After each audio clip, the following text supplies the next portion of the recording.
दोस्तों नमस्कार। ऑनलाइन कक्षाओं की इस मुहिम में आज हम लेकर के आए हैं मापन और मूल्यांकन भाग 2 डीएलएड थर्ड सेमेस्टर के लिए। तो आइए एक क्विक रिवीजन करते हैं जो पहली कक्षा में हमने पढ़ा था। पहली कक्षा में हमने पढ़ा था कि मापन क्या होता है। मापन क्या होता है तो वहाँ बताया गया था कि प्रदत्त को या अवलोकन को, किसी प्रदत्त या अवलोकन को जब हम अंक प्रदान करते हैं तो वही जो होता है वो मापन होता है। संसार की जितनी भी वस्तुएं हैं वो या तो सजीव हैं या तो निर्जीव हैं। सभी वस्तुओं में कुछ विशेषताएं पाई जाती हैं, कुछ गुण पाए जाते हैं, कुछ दोष पाए जाते हैं। वो जो होते हैं वो कुछ क्रियाएं करते हैं, कुछ उनके व्यवहार होते हैं। तो उन सब का जो को अगर हम उनकी विशेषताओं को कुछ अंक प्रदान कर दिए, उनको उनके दोषों को कुछ अंक प्रदान कर दिए, उनके जो व्यवहार हैं उसको हमने कुछ अंक प्रदान कर दिया, उन्होंने जो कार्य किया, उनकी जो कार्य प्रणाली है उसको हमने कुछ अंक प्रदान कर दिया, तो इसी अंक प्रदान करने को ही मापन कहा जाता है। आगे हमने पढ़ा था परिभाषा हमने दो बताया था। एक स्टीवेंस की परिभाषा थी। तो स्टीवेंस ने कहा था कि कुछ स्वीकृत नियमों के अनुसार अगर किसी भी वस्तु को हम अंक प्रदान करते हैं तो वह मापन होता है।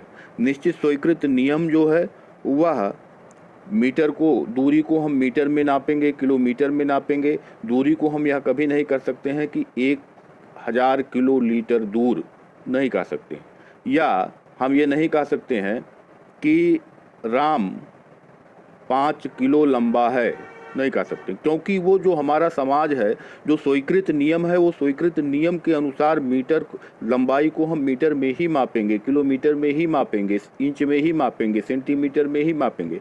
तो निश्चित स्वीकृत जो नियम है उसके अनुसार अगर किसी भी वस्तु को हम अंक प्रदान करते हैं तो वही मापन होता है। ये स्टीवेंस के अनुसार था। और दूसरा जो परिभाषा था वह गिलफोर्ड का था। गिलफोर्ड ने ये कहा था कि किसी वस्तु को तर्कपूर्ण ढंग से अंक प्रदान करने की जो क्रिया होती है वही मापन होती है। तो तर्कपूर्ण ढंग से का मतलब ये हो गया कि तर्क करने के उपरांत कि कितने में कितना नंबर हम इसको दे सकें, देंगे। 50 नंबर की परीक्षा लेंगे, 60 नंबर नहीं देंगे, 70 नंबर नहीं देंगे, 50 में वह कितना पाने लायक है उसी को आंक करके, उसी का आकलन करके हम उसको नंबर देंगे। तो जो तर्कपूर्ण ढंग से सोच के कितना नंबर पाने लायक है उतना नंबर हम उसको देंगे। तो गिलफोर्ड की परिभाषा है किसी वस्तु को तर्कपूर्ण ढंग से अगर हम अंक प्रदान करते हैं तो वही मापन होता है। इसके आगे हमने बात किया था कि मापन के कार्य क्या क्या होते हैं। मापन के कार्य क्या क्या होते हैं तो मापन के कार्य में हमने बताया था कि ये वर्गीकरण करने में सहायक होता है, फिर उसके बाद यह तुलना करने में सहायक होता है, यह भविष्य कथन करने में सहायक होता है। वर्गीकरण करने में सहायक होता है, तुलना करने में सहायक होता है, भविष्य कथन करने में सहायक होता है।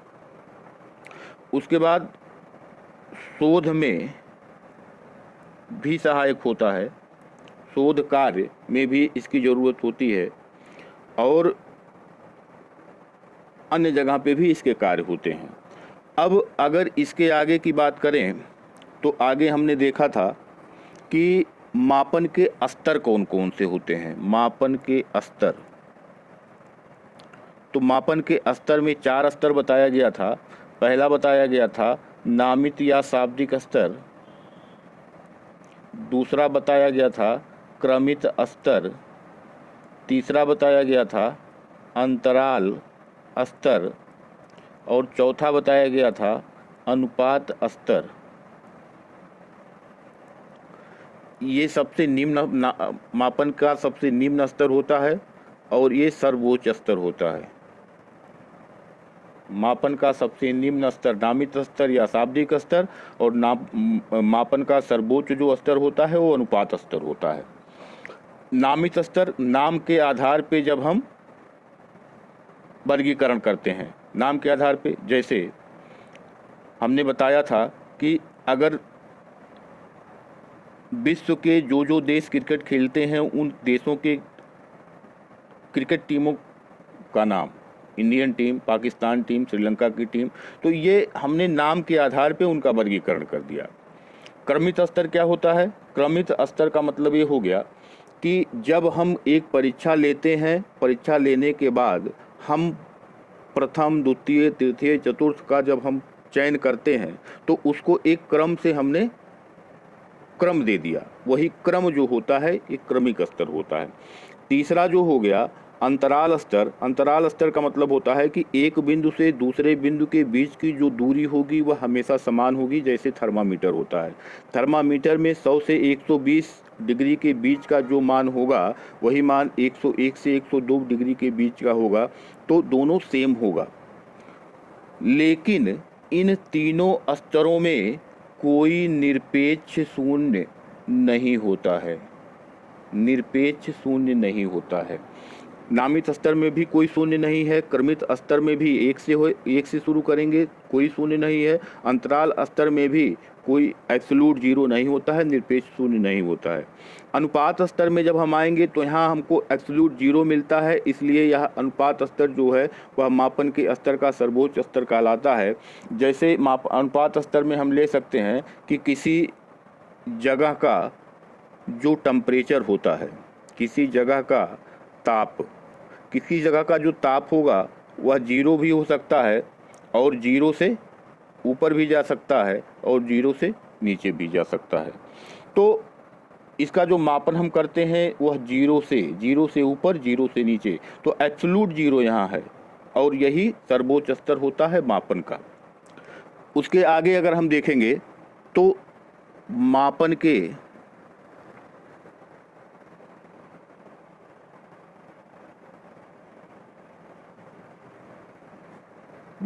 के प्रकार, मापन के कौन कौन से प्रकार हैं इसके बारे में हम देखेंगे। तो मापन के जो है वो 3 प्रकार है।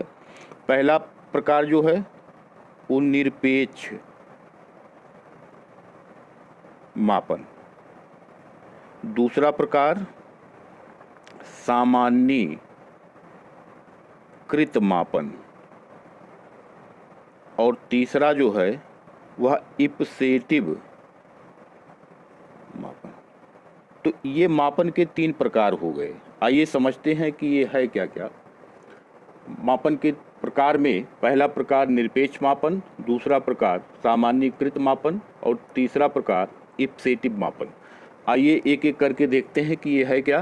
पहला हमने लिया निरपेक्ष मापन। निरपेक्ष मापन, एब्सोल्यूट मेजरमेंट। निरपेक्ष मापन, एब्सोल्यूट मेजरमेंट।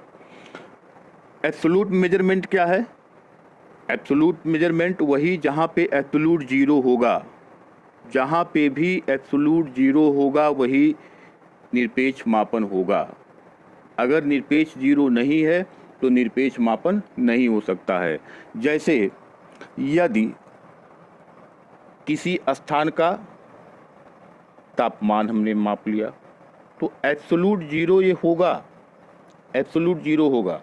अगर गति हम माप रहे हैं, गति है कि नहीं है, जीरो गति हो सकती है और गति उससे अधिक भी हो सकती है।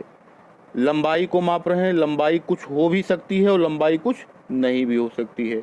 चौड़ाई कुछ हो भी सकती है और एकदम बिल्कुल जीरो कुछ नहीं हो सकती है। तो जहाँ पे एब्सोल्यूट जीरो होगा, जिस मापन में एब्सोल्यूट जीरो होगा वह मापन निरपेक्ष मापन कहलाएगा और यह मापन का पहला प्रकार है। दूसरे प्रकार की अगर बात करें तो दूसरा प्रकार है सामान्यीकृत मापन। सामान्यीकृत मापन। सामान्यीकृत मापन क्या है? सामान्यीकृत मापन में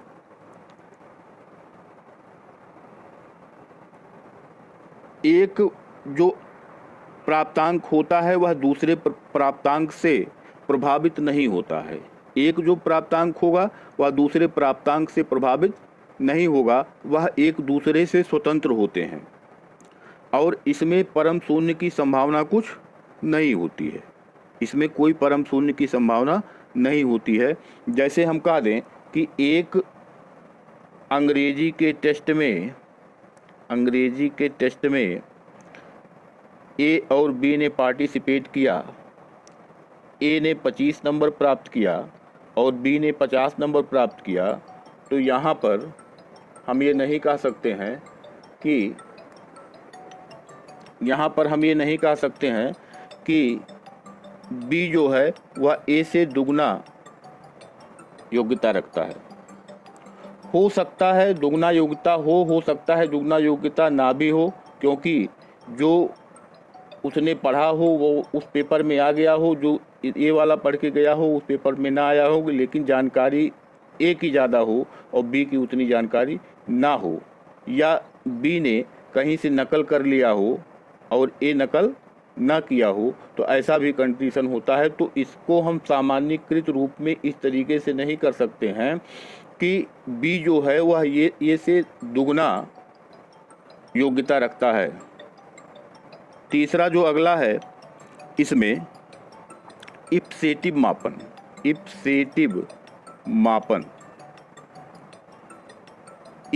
मापन जो होता है, यह हम नंबरों को छात्र को चयन के लिए बाध्य करते हैं। जैसे अगर हमने 4 लोगों के लिया ए बी सी डी और हम कहें कि इसमें सबसे ईमानदार कौन है, दूसरे नंबर पे ईमानदारी में कौन है, तीसरे नंबर पे ईमानदारी में कौन है, चौथे नंबर पे ईमानदारी में कौन है, तो हम किसी को भी 1 देंगे।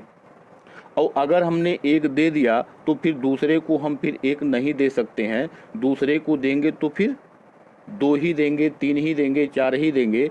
1 और 2 अगर हमने दे दिया तो अब किसी को 1 2 हम नहीं दे सकते हैं, यानी कि अब 3 4 ही दे सकते हैं। तो हमने बाध्य कर दिया कि चारों लोगों को 1 2 3 4 में से ही चुनना है। और यहाँ पर हमने अगर 1 को 1 दे दिया तो अब अगले को 1 हम नहीं दे सकते हैं, क्योंकि 1 2 3 4 हमको चुनना था, क्रम से चुनना था। तो यहाँ हुआ क्या कि हमने उसको बाध्य कर दिया कि चारों लोगों को 4 पोजीशन में बताइए कि पहले पे कौन है, दूसरे पे कौन है, तीसरे पे कौन है और चौथे पे कौन है। और इस प्रकार का जब हम मापन करते हैं तो यही मापन होता है इप्सेटिव मापन। तो मापन 3 प्रकार के, निरपेक्ष मापन, सामान्यीकृत मापन, इप्सेटिव मापन। अब इसके आगे अगर हम बात करें तो मापन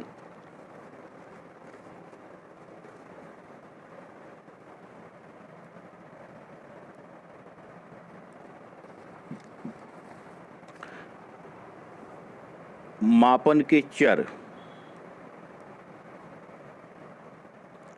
मापन के जो चर होते हैं वो वस्तुतः 2 प्रकार के होते हैं। पहला होता है गुणात्मक और दूसरा होता है मात्रात्मक।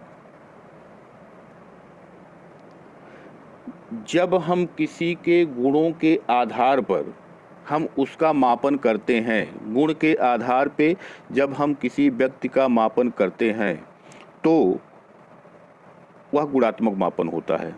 जैसे कला विज्ञान के वर्ग में बांटना, बच्चों को कला और विज्ञान के वर्ग में बांटना, ये गुणात्मक मापन हो गया। महिला पुरुष में बांटना,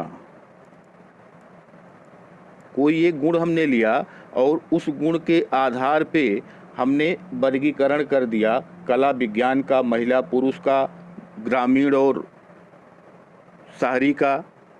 धर्म के आधार पे भी बांटा जा सकता है। तो ये जो बंटवारा होता है किसी न किसी गुण के आधार पे होता है। वह गुण जिसमें होगा वह, जो कला पढ़ते होंगे वो कला वर्ग में आएंगे, जो विज्ञान पढ़ते होंगे वो विज्ञान। तो ये गुण है कि वो कला पढ़ रहे हैं, एक गुण है कि वो विज्ञान पढ़ रहे हैं। जो महिला का गुण होगा वह जिसमें होगा वह महिला की श्रेणी में आएगी, और जिसमें पुरुष का गुण होगा वह पुरुष की श्रेणी में आएंगे। जो गांव में रहते होंगे वो ग्रामीण की श्रेणी में आएंगे, और जो शहरों में रहते होंगे वह शहरी की श्रेणी में आएंगे। तो ये इसमें जो हम बंटवारा जो वर्गीकरण करते हैं वह इसका गुणात्मक चर है। मात्रात्मक चर में जब हम किसी के प्राणी के विशेषताओं को, गुण को, दोषों को हम कोई अंक प्रदान करने का कार्य करते हैं तो वह मात्रात्मक चर होता है। मात्रात्मक चर भी दो प्रकार का होता है। इसमें एक सतत चर होता है और एक असतत चर होता है। सतत चर और असतत चर क्या है? सतत चर का मतलब ये होता है कि सतत चर जो सारी संख्याओं को एक्सेप्ट कर ले, जैसे दशमलव संख्या को भी ये एक्सेप्ट कर लेता है, दशमलव संख्या जो होगी उसको भी ये एक्सेप्ट कर लेता है। अगर किसी की लंबाई हम नापते हैं तो वह हो सकता है कि 5 फुट 7 इंच का हो, 5 फुट 7 इंच का हो सकता है। अगर उसका हम भार मापते हैं तो हो सकता है 50 किलो 750 ग्राम हो। तो दशमलव संख्याओं को भी ये सतत चर एक्सेप्ट करता है, लेकिन जो असतत चर होता है वह दशमलव संख्याओं को एक्सेप्ट नहीं करता है। दशमलव संख्याओं को एक्सेप्ट नहीं करेगा। हम ये कभी नहीं कह सकते हैं कि किसी कक्षा में 15.5 विद्यार्थी हैं, हो ही नहीं सकता है। एक गांव में 1525.25 लोग रहते हैं, नहीं। जब भी होगा ये पूर्ण संख्या में होगा, चाहे 1 हो, 5 हो, 10 हो, 20 हो, 50 हो, 100 हो, कुछ भी हो। यानी ये जो असतत चर होता है वह सारी संख्याओं को एक्सेप्ट नहीं कर पाता है, और जो ये सतत चर होता है वो सभी प्रकार की संख्याओं को एक्सेप्ट कर लेता है। तो मापन के चर जो होते हैं वो मुख्य रूप से दो प्रकार के, जब हम गुणों के आधार पर कहीं वर्गीकरण करते हैं तो वहाँ गुणात्मक चर होता है, और जब मात्रा के आधार पर या अंक प्रदान करते हैं जब हम किसी भी गुण को, तो वो मात्रात्मक चर होता है। मात्रात्मक चर जो होता है वो दो प्रकार का होता है, सतत चर होता है, असतत चर होता है। सतत चर जो होता है वह सभी प्रकार की संख्याओं को एक्सेप्ट कर सकता है, लेकिन जो असतत चर होता है वह सभी प्रकार की संख्याओं को एक्सेप्ट नहीं कर सकता है।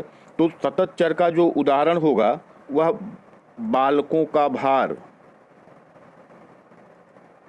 और असतत चर का जो उदाहरण होगा वह लिख सकते हैं कक्षा में बालकों की संख्या, परिवार में सदस्यों की संख्या आदि। आज के लिए बस इतना ही।